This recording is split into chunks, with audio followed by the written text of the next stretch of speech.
नमस्ते। डॉक्टर विमलेश कांति वर्मा जी उपस्थित हैं और मैं उनका हार्दिक स्वागत करती हूं। इसके साथ ही हमारे साथ श्री मिस रेखा कुर्रे भी उपस्थित हैं, जो कुछ विषयों पर डॉक्टर विमलेश कांति वर्मा जी से बातचीत करेंगी। तो सबसे पहले मैं अपने विमलेश कांति वर्मा जी विद्वान जी से पूछना चाहती हूं कि आखिर हिंदी का विकास कैसे हुआ, क्योंकि आदिकाल में जो हिंदी थी वो थोड़ी अलग थी, वो अपभ्रंश और अवभट्ट के रूप में थी, लेकिन आगे हिंदी का विकास किस प्रकार से हुआ? हिंदी एक भारत की बहुत व्यापक भाषा है। सच्चाई तो ये है कि हिंदी से किसी एक विशिष्ट भाषिक शैली का बोध नहीं होता। हिंदी एक भाषा समष्टि का नाम है।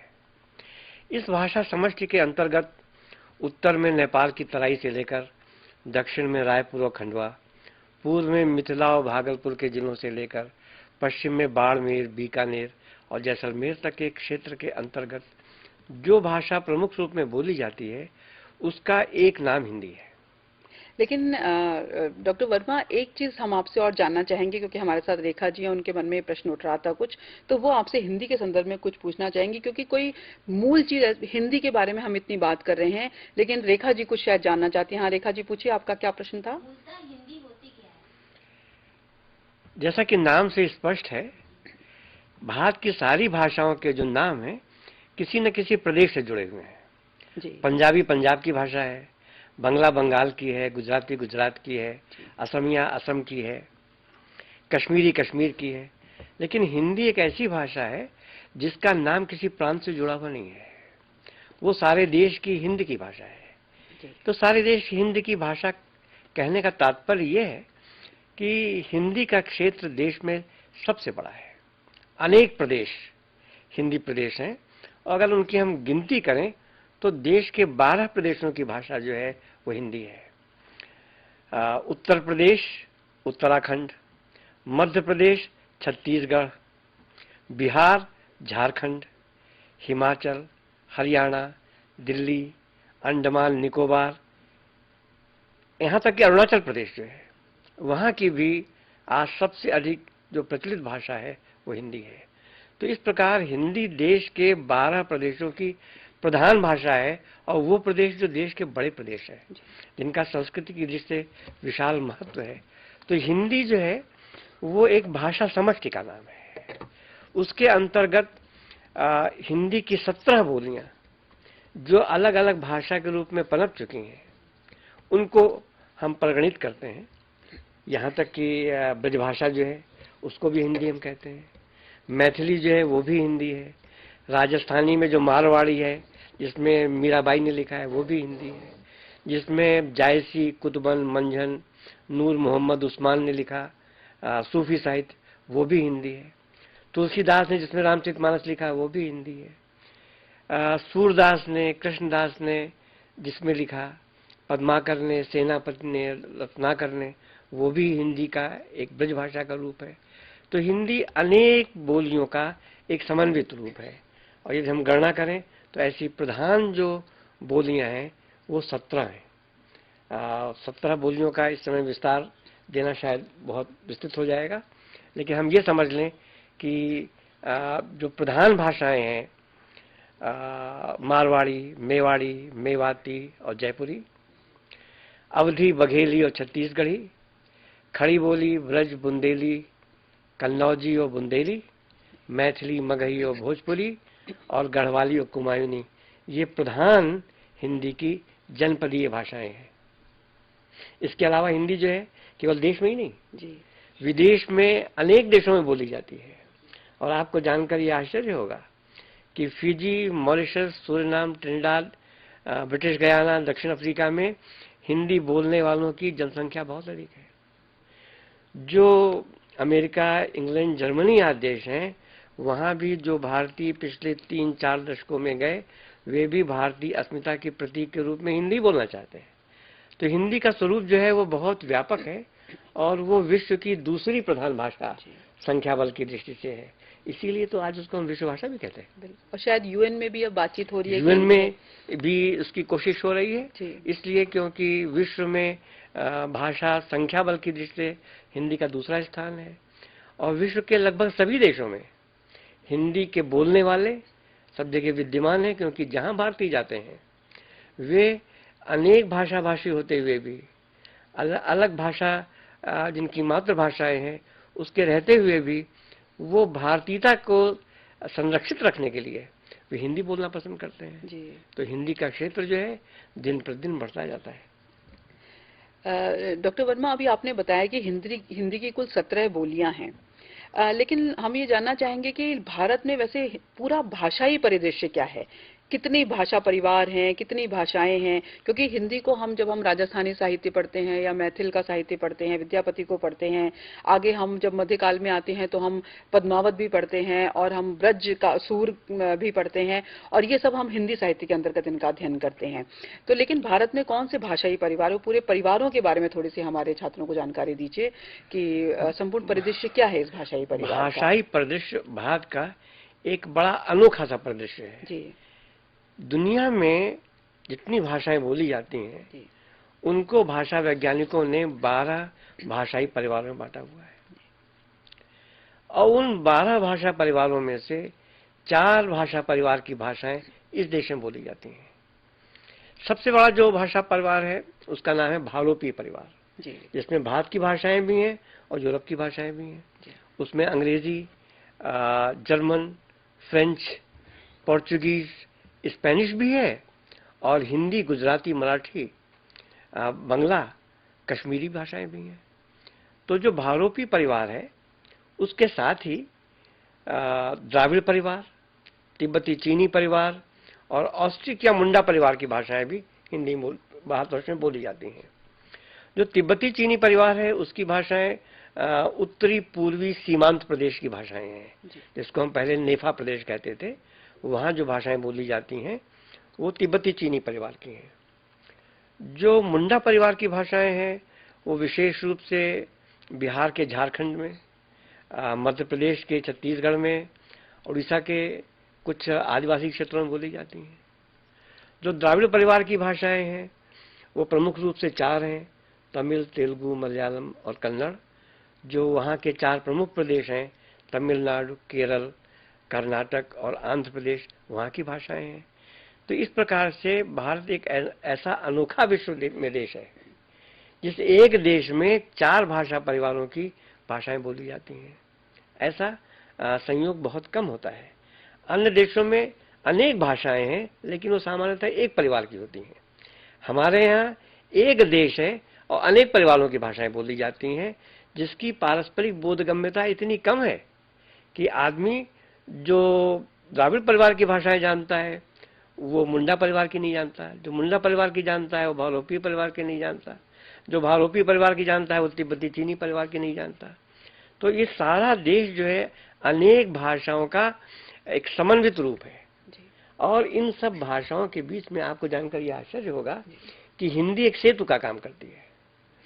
जो कश्मीर का जो व्यक्ति है जो कश्मीरी बोलता है, जब वो दक्षिण जाता है तो उसको तमिल नहीं आती, और तमिलनाडु का जो व्यक्ति है जब असम जाता है तो उसको असमिया नहीं आती, असम का व्यक्ति जब कच्छ जाता है तो उसको गुजराती कच्छी नहीं आती।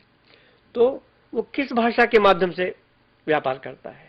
वो एक ही भाषा है, वो हिंदी है, क्योंकि हिंदी अनेक प्रदेशों की भाषा है, वो संपर्क भाषा है। चाहे वो ज्ञान विज्ञान का क्षेत्र हो, चाहे वो मनोरंजन का क्षेत्र हो, चाहे वो व्यापार का क्षेत्र हो, हिंदी के अलावा कोई दूसरा सेतु है ही नहीं। शिक्षित वर्ग के बीच में पहले अंग्रेजी थी, लेकिन जन वर्ग के बीच में जो सेतु का जो काम करती है, जो पुल बनाती है, जिससे हम आपसी विचारों का और भावों का आदान प्रदान करते हैं, वो मात्र हिंदी है। हाँ, क्योंकि भारत एक बहुभाषिक देश है और जैसा कि अभी डॉक्टर साहब कह रहे थे कि इस बहुभाषिकता में अगर कोई सेतु का कार्य करता है तो वो हिंदी है। क्योंकि मान लीजिए मैं भोजपुरी भाषी हूँ और मैं तमिल क्षेत्र में जाती हूँ या चेन्नई में जाती हूँ, और वहाँ पर जब क्योंकि मुझे तमिल नहीं आती, वहाँ के लोगों को भोजपुरी नहीं आती, तो वहाँ अगर मुझे उनसे संपर्क स्थापित करना है या बातचीत करनी है, तो मैं, और मुझे मान लीजिए अंग्रेजी नहीं आती है, तो मैं उनसे हिंदी में ही बात करूंगी, और वहाँ के लोग भी चाहे टूटी फूटी ही सही हिंदी अवश्य समझेंगे। तो इस बहुभाषिकता, जो बहुभाषिक समाज है हमारा भारत का, इसमें हिंदी ही हमारे लिए सेतु का कार्य करती है। अब हिंदी को लेकर संविधान में बहुत विचार विमर्श किया गया है, संविधान में कुछ हिंदी को लेके बातें कही गई हैं। अब संविधान में हिंदी की क्या स्थिति है और हिंदी को किस प्रकार से उसको कार्य के रूप में लाने की बातचीत जो कही गई है, इस संदर्भ में थोड़ा सा हम डॉक्टर वर्मा से बातचीत करेंगे। तो आप हमें बताइए कि संविधान में हिंदी की क्या स्थिति है और आज हम उसे कार्यालयी क्षेत्रों में या न्यायपालिका के अन्य क्षेत्रों में हम किस तरह से उसका इस्तेमाल करते हैं। भारतीय संविधान में आपको जानकर ये आश्चर्य होगा कि राष्ट्रभाषा शब्द का प्रयोग कहीं नहीं है। जी। हिंदी जो है संविधान में भारतीय संघ की राजभाषा है, जो देवनागरी लिपि में लिखी जाती है। इसका कारण है कि जो राष्ट्रभाषा है उसको संवैधानिक गरिमा देने की जरूरत इसलिए नहीं होती क्योंकि वो तो राष्ट्र उसको मानता ही है। सारे देश में जो आपसी विचार की आदान प्रदान की जो भाषा है वो हिंदी है ही है। उसके प्रचार की प्रसार की आवश्यकता नहीं है क्योंकि जनता उसको बोलती ही है। लेकिन जो सरकारी कामकाज है, जो न्याय में न्यायालय की जो भाषा है, जो प्रशासन की जो भाषा है, जो शिक्षा के माध्यम की भाषा है, उसमें हिंदी का प्रयोग जरूरी है। इसलिए संविधान के निर्माताओं ने हिंदी को राजभाषा का पद संविधान में दिया, जिससे संविधान के अधीन भारत सरकार उसको प्रशासन में ला सके, प्रशासन में उसका प्रयोग कर सके। क्योंकि देश बहुभाषा भाषी है। जो अखिल भारतीय प्रशासनिक सेवा है उसमें हर प्रदेश का व्यक्ति आता है, उसकी अपनी भाषा है, वो अंग्रेजी के माध्यम से काम करना चाहता है, लेकिन देश की जनता की भाषा तो हिंदी है। जी। जो जन समुदाय है, जो जनवर्ग है, वहां तक हिंदी के बिना नहीं पहुंचा जा सकता। तो अगर हमें प्रशासन करना है देश का ठीक से, तो हमें उस देश की जो बहुप्रचलित भाषा है उसको सीखना होगा और उसको लोग सीखें। इसके लिए संवैधानिक आदेश है कि भारतीय संविधान के नियमों के अनुसार चूंकि वो राजभाषा है, इसलिए विधि में, न्याय और न्यायालय में हिंदी का प्रयोग हो, शिक्षा में माध्यम के रूप में हिंदी का प्रयोग हो और प्रशासन में हिंदी का प्रयोग हो। धारा 3.3 में भी इसके संदर्भ में कुछ कहा गया है विस्तार से। जो अनुसूचित भाषाएं देश की हैं जी। उसमें राजभाषा के अलावा भी हिंदी का स्थान है, जिससे जो राष्ट्रीय गरिमा राष्ट्रीय भाषाओं को मिली है। देश में जितनी भाषाएं हैं वे सभी राष्ट्रीय भाषाएं हैं, सबका समान महत्व है, सब समान रूप से संपन्न है, सब सक्षम है। लेकिन जहां सारे देश की बात है वहां राष्ट्रभाषा एक है। राष्ट्रीय, ये बात हमको ठीक से समझ लेनी चाहिए कि राष्ट्रीय भाषाएं राष्ट्र की सभी भाषाएं हैं, लेकिन राष्ट्रभाषा एक है और वो राष्ट्रभाषा वो हिंदी है। उस हिंदी के प्रचार प्रसार की व्यवस्था जो है वो सरकार का दायित्व है, उसे सरकार को करना है जिससे जनता तक हिंदी पहुंच सके। एक सवाल आपने अभी और पूछा था वो धारा 3.3 के संदर्भ में हम पूछ रहे थे कि धारा उसमें कुछ उन्होंने 6-7 बिंदु बताए हैं कि इन चीजों में हिंदी का प्रयोग आवश्यक जो है। 343(1) है जी। उसमें हिंदी का राजभाषा के रूप में आदेश है कि भारतीय संघ की राजभाषा हिंदी होगी। ठीक। जो अनुसूचित भाषाओं का है उसमें हिंदी की गणना है। उसके अलावा राजभाषा खंड में अनेक ऐसे आदेश अनुदेश हैं जिसके द्वारा ये बात की जानी चाहिए कि हिंदी का प्रचार प्रसार पूरे देश में हो, और सरकार ने इसके लिए व्यवस्था भी की है। क्योंकि प्रशासन का कार्य जो है देश की अंतरंग व्यवस्था का काम है, इसलिए इसका दायित्व गृह मंत्रालय का है। गृह मंत्रालय का एक राजभाषा खंड है और राजभाषा खंड जो है उसका जो अध्यक्ष है वो सचिव पद का सरकारी विशेष अधिकारी होता है। उसका दायित्व है कि राजभाषा के रूप में, विशेषतः प्रशासन के रूप में, वो देश में हिंदी के प्रचार प्रसार की व्यवस्था करे। जो शिक्षा के माध्यम के रूप में हिंदी के प्रचार प्रसार की व्यवस्था का काम जो है वो मुख्य रूप से केंद्रीय हिंदी निदेशालय का है। उसके साथ शिक्षा के माध्यम के रूप में क्योंकि विज्ञान, तकनीकी और अन्य अनेक विषय हैं जिनमें हिंदी का प्रयोग हो, और उसमें सबसे अधिक जो आवश्यकता पड़ती है वो पारिभाषिक शब्दावली की है। इसलिए भारत सरकार ने तकनीकी वैज्ञानिक शब्दावली आयोग का निर्माण कर दिया जी बिल्कुल। कि जहां शब्दावली की बात होगी वो आपकी सहायता करेगा। और जो विधि मंत्रालय है उसका जो विधायी आयोग है वो विधि के क्षेत्र में, न्याय और न्यायालय में हिंदी का प्रयोग ठीक से हो इसकी व्यवस्था वो करता है। तो इस प्रकार से राजभाषा के रूप में विधि के क्षेत्र में, शिक्षा के माध्यम के क्षेत्र में और प्रशासन के क्षेत्र में राजभाषा का प्रचार प्रसार हो इसकी व्यवस्था सरकार करती है और हमको उसके अनुदेशों का पालन करना चाहिए। जी बिल्कुल। हिंदी चूंकि हमारे बहुभाषिक समाज की अपनी भाषा है, साथ ही हम देखते हैं कि जो हमारी फिल्में होती हैं वो हिंदी में बनती हैं, लेकिन जब कभी, क्योंकि जैसे अभी बात हो रही है कि हिंदी के प्रचार प्रसार को केवल सरकार ही नहीं देखेगी, हमें स्वयं भी देखना चाहिए। तो जब हम फिल्में देखने जाते हैं और जब उन फिल्म में जो काम करते हैं एक्टर लोग हैं उनका इंटरव्यू वगैरह होता है तो हम देखते हैं कि वो अमूमन अंग्रेजी में बोलते हैं। तो कम से कम अगर आप हिंदी फिल्मों में काम कर रहे हैं और उस फिल्म के माध्यम से आप सामान्य जनता के पास पहुंच रहे हैं, तो उनको इंटरव्यू भी या उनका जो भी इंटरव्यू वगैरह लिया जाए या दिया जाए वो हिंदी में हो तो ज्यादा अच्छा रहेगा। साथ ही अगर हम हिंदी को अपने अध्ययन का क्षेत्र आगे बनाना चाहते हैं तो हम सभी हिंदी साहित्य पढ़ने वालों का ये कर्तव्य होना चाहिए कि एक ना एक कोई पुस्तक जो विदेशी भाषा की हो उसका अनुवाद हम हिंदी में अवश्य करें, क्योंकि हिंदी को इससे आगे बढ़ाने में, इसका और प्रचार प्रसार करने में और हिंदी को एक मजबूत स्थिति प्रदान करने में इसका एक बहुत बड़ा योगदान रहेगा। अब हम डॉक्टर वर्मा से एक चीज और पूछना चाहेंगे कि हिंदी की भूमिकाएं कौन कौन सी हैं, हिंदी की क्या भूमिका है हमारे यहाँ, तो इसके संदर्भ में थोड़ा सा हमारे हिंदी जो है बताइए आप। देश की राष्ट्रभाषा है, राजभाषा है, संपर्क भाषा है और विश्व भाषा है जी। इसका अर्थ क्या है?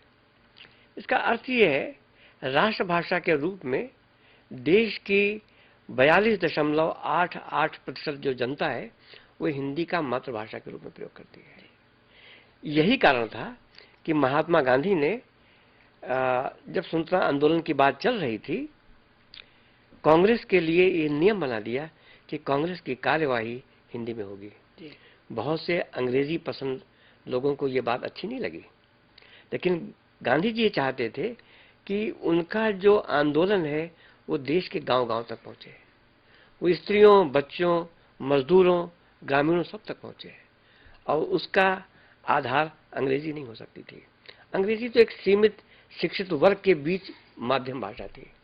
गांधी जी इस रहस्य को पहचानते थे, इसीलिए इंदौर के अधिवेशन में, भड़ौच में जो गुजरात विद्यापीठ का अधिवेशन था, दीक्षांत समारोह, उसमें भी उन्होंने कहा कि कांग्रेस की सारी कार्यवाही जो है आज से हिंदी में होगी। एनी बेसेंट को ये बात पसंद भी नहीं आई। गांधी जी ने कहा हमें देश की स्वतंत्रता की जो बात है वो जनता तक पहुंचानी है और वो केवल हिंदी के माध्यम से हो सकती है। तो राष्ट्रभाषा की गरिमा को, उसकी शक्ति को, उसके महत्व को गांधी जी ने भी पहचाना था। ऐसी राष्ट्रभाषा जो सारे देश की हो, विचारों की अभिव्यक्ति का माध्यम हो, उसके प्रचार की आवश्यकता नहीं होती।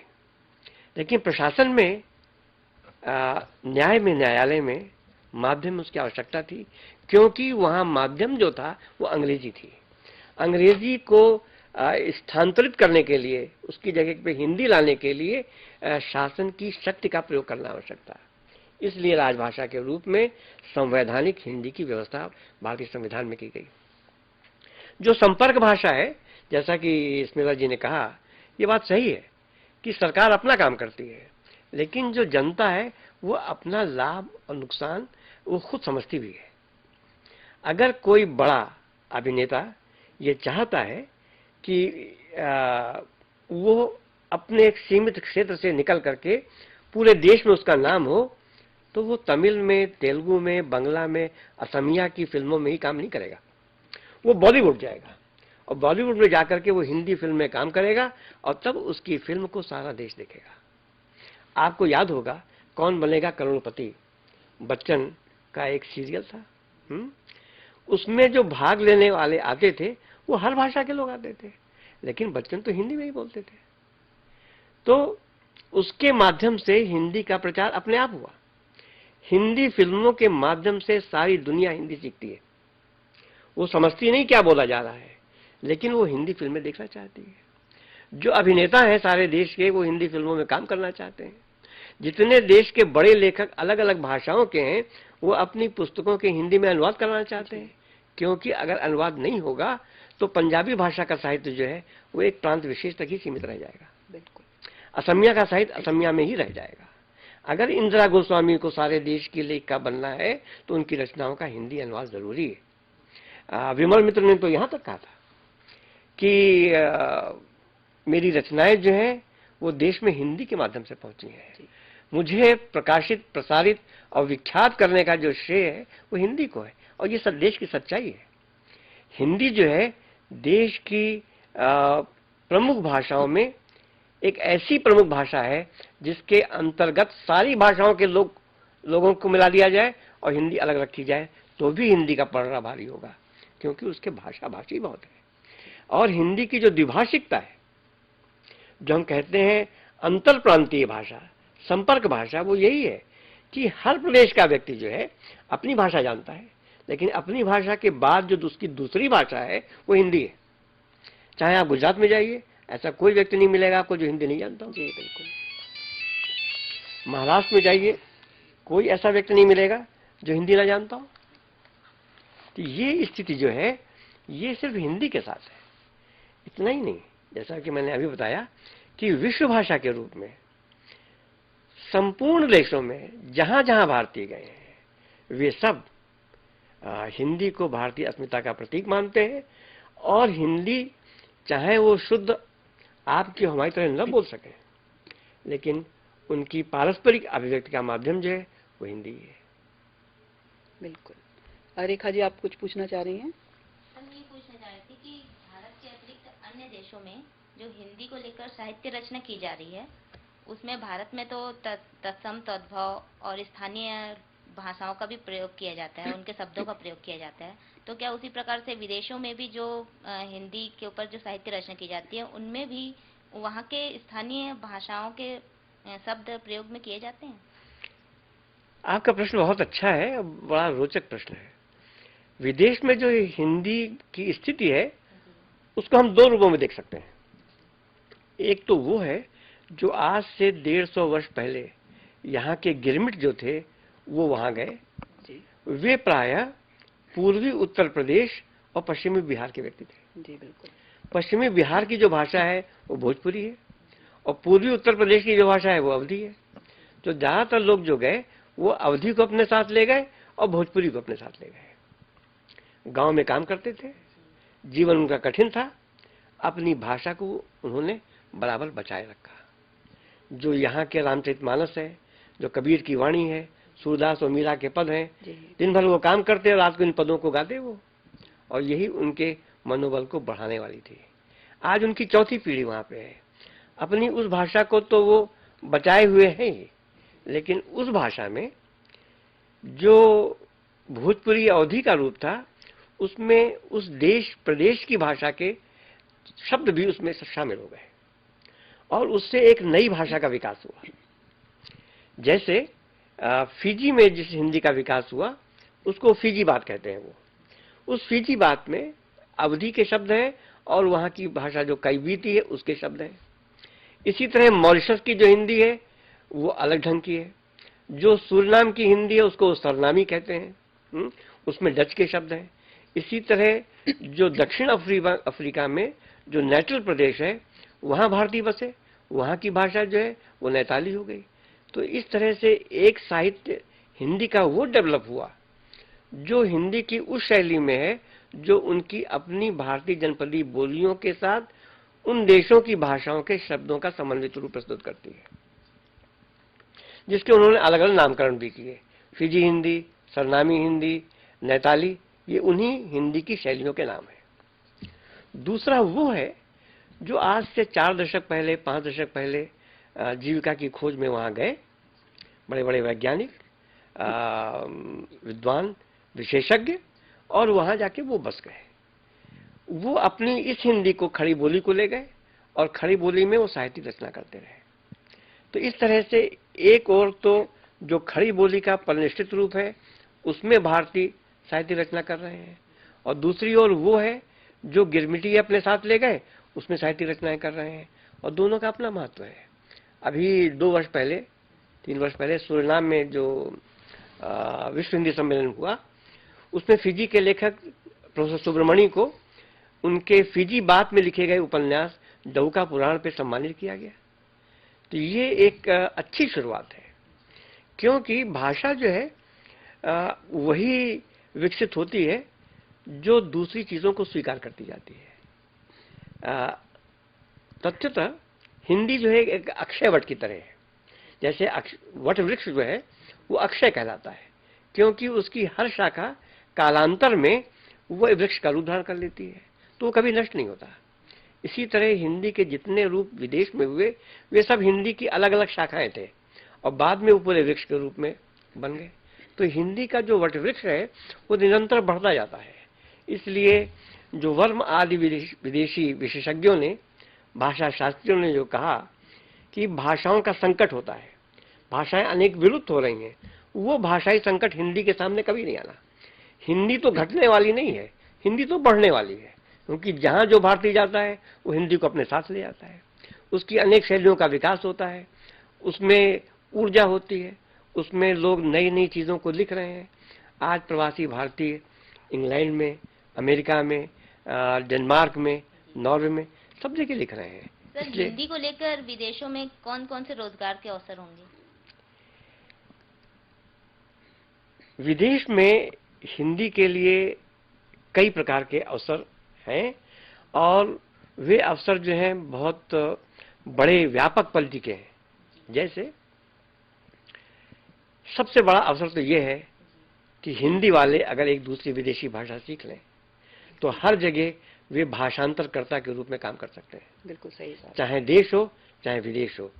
विदेश में भारत की एक अपनी साख है, वो साख भारत के वैज्ञानिकों ने, सॉफ्टवेयर विशेषज्ञों ने, चिंतकों ने, दार्शनिकों ने और साहित्यकारों ने बनाई है।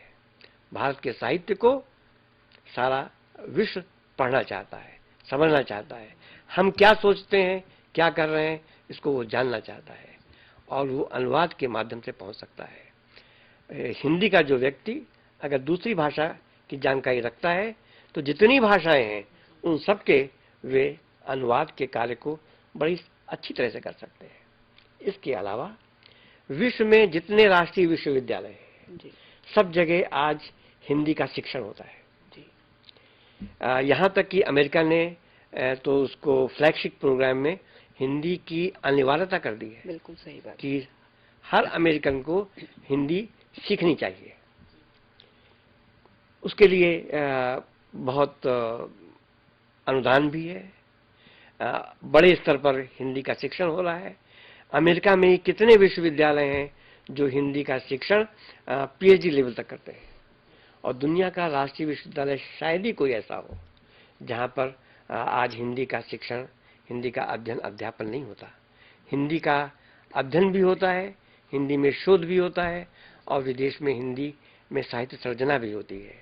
हिंदी के रेडियो के कार्यक्रम होते हैं, हिंदी की पत्रिकाएं निकलती हैं, इलेक्ट्रॉनिक मैगजीन लिख सकती हैं, इलेक्ट्रॉनिक हिंदी के समाचार होते हैं, voice of America, British broadcasting corporation, BBC, Deutsche Welle, सब जगह हिंदी के प्रोग्राम हैं, और वहाँ आवश्यकता उन्हीं लोगों की है जो हिंदी जानते हैं। तो हिंदी जितने जानने वाले हैं उससे कम हिंदी के रोजगार नहीं है। लेकिन कठिनाई ये है कि जो सही योग्यता है उसको हमें हासिल करना है। अगर अनुवाद की जरूरत है, हम चाहते हैं अनुवादक के रूप में काम करना, तो दूसरी भाषा का भी विशेषज्ञ हमें बनना होगा। यदि हम चाहते हैं हिंदी शिक्षण के क्षेत्र में जाना, तो शिक्षण की जो नई नवीन पद्धतियां हैं उनका जो विकास हो रहा है उसकी योग्यता हमको हासिल करनी होगी। तो इस तरह से हिंदी के क्षेत्र बहुत व्यापक है, और रोजगार के अपने देश में तो अनेक अवसर हैं ही, विदेश में भी अवसरों की कमी नहीं है। जी, आपका बहुत बहुत धन्यवाद डॉक्टर वर्मा। जैसा कि हमने आज के इस सत्र में काफ़ी कुछ जानकारी हिंदी भाषा के विकास और आज हिंदी भाषा की क्या स्थिति है, विदेशों में, भारत में क्या स्थिति है और साथ ही हिंदी भाषा की भूमिकाएं क्या क्या हैं, इसके संदर्भ में विस्तार से हमने डॉक्टर वर्मा से बातचीत की और उन्होंने काफ़ी अच्छी चर्चा इस पर की। आप में से कुछ विद्यार्थी हमारे अभी नए जुड़े हैं जिन्होंने अभी अभी जुलाई में हमारे पाठ्यक्रम में प्रवेश लिया है। मेरा आपसे निवेदन है कि जो भी हमारे एडुसेट के सत्र हों उनमें कृपया आप आएं और आपके मन में जो भी संशय या प्रश्न है वो हमसे अवश्य पूछें।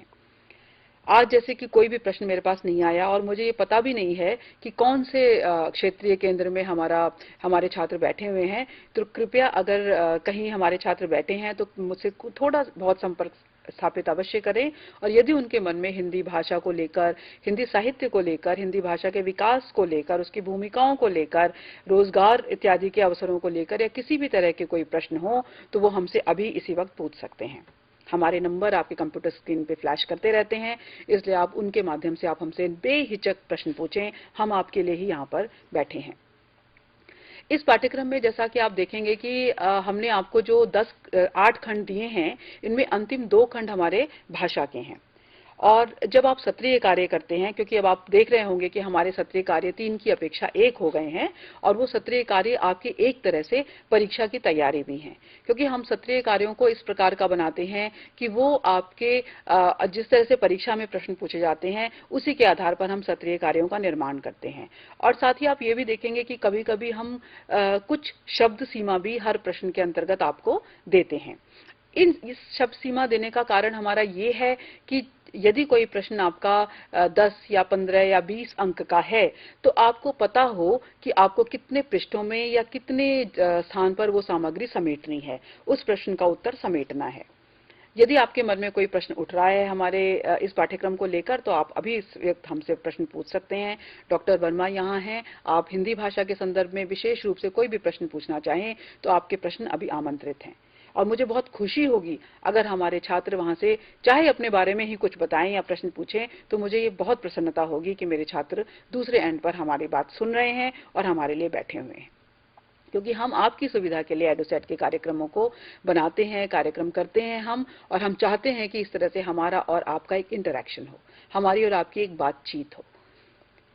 इस पाठ्यक्रम में जो हमने हिंदी साहित्य का इतिहास विकास आपको बताया है, तो आप देखेंगे कि इसमें हमने काल विभाजन और नामकरण से पाठ्यक्रम का आरंभ किया है।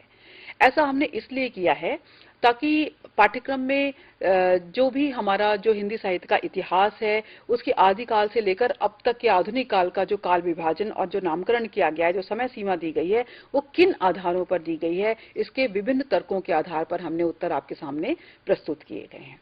और इसके साथ ही आगे हमने पूरा इतिहास और विकास का पाठ्यक्रम हमने आपके लिए बनाया है।